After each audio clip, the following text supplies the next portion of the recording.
The truth behind $150 million Red Bull sponsor exit ahead of F1 2025. Bybit had been a prominent sponsor of the Red Bull F1 team over the past 3 seasons, but opted against a renewal for F1 2025. So let's check it out. The Dubai-based cryptocurrency platform signed a multi-year sponsorship deal with Red Bull ahead of the F1 2022 season, with the deal reaching a natural conclusion after the 2024 championship. The 3-year deal between Bybit and Red Bull, which was reported at its inception to be worth $150 million over the course of the deal, concluded after the F1 2024 championship. Bybit had been a prominent sponsor of the Red Bull team, with its partnership only eclipsed by that of title sponsor Oracle, a deal reported to be worth between $90 and $100 million per annum. Speculation regarding the nature of the split between Red Bull and Bybit abounded as the crypto platform disappeared from the team's official sponsors list on its website early this week. Bybit and Red Bull had been in talks about an extension to its partnership but, faced with uncertainty in the crypto market in the face of the United States presidential elections, Bybit opted against continuing with its F1 involvement at such a high level. But as one sponsor departs, the Milton Keynes-based squad is set to unveil several prominent sponsors from different sectors before the F1 2025 season kicks off. These sectors include the world of cryptocurrency, fitness, online streaming giants, and the world of financial technology. Red Bull recently announced online trading broker Avatrade to its sponsorship roster, with a lucrative, multi-year deal, with sources close to the situation describing the valuation of the partnership as significant. Avatrade appeared on the RB20 for the season finale in Abu Dhabi and will prominently feature on the RB21 as well as the team kit and driver suits of drivers Max Verstappen and Liam Lawson.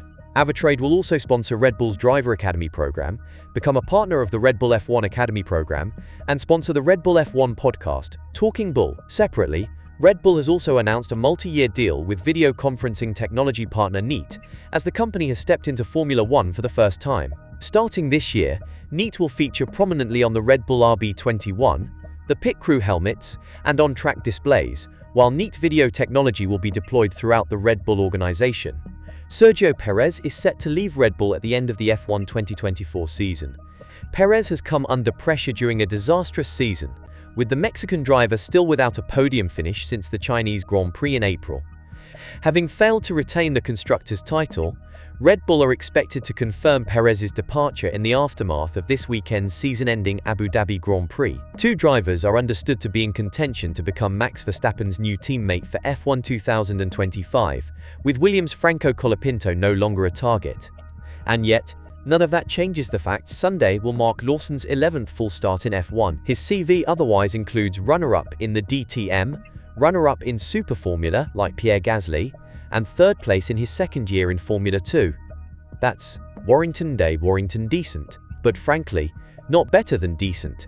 Not that Tsunoda's junior career was a stunning one either, but you can argue it was a bit more impressive if you consider that his 3rd place in F2 came not in his 2nd year in the series like for Lawson, but in his 2nd year on the European racing scene, full stop. All new tracks, completely different culture. Then there's the fact Tsunoda is finishing up his 4th year in F1 with Red Bull's junior team, and that he's outscored and outqualified his last 3 teammates, including race winner Daniel Ricciardo. But in the F1 paddock, it is widely perceived that it's the guy with 10 races under his belt who's the favorite to get the nod from Red Bull, rather than the guy who has been the faster of the two in most of the qualifying sessions and races they've done as teammates. If you're Tsunoda, it must be really puzzling and frustrating.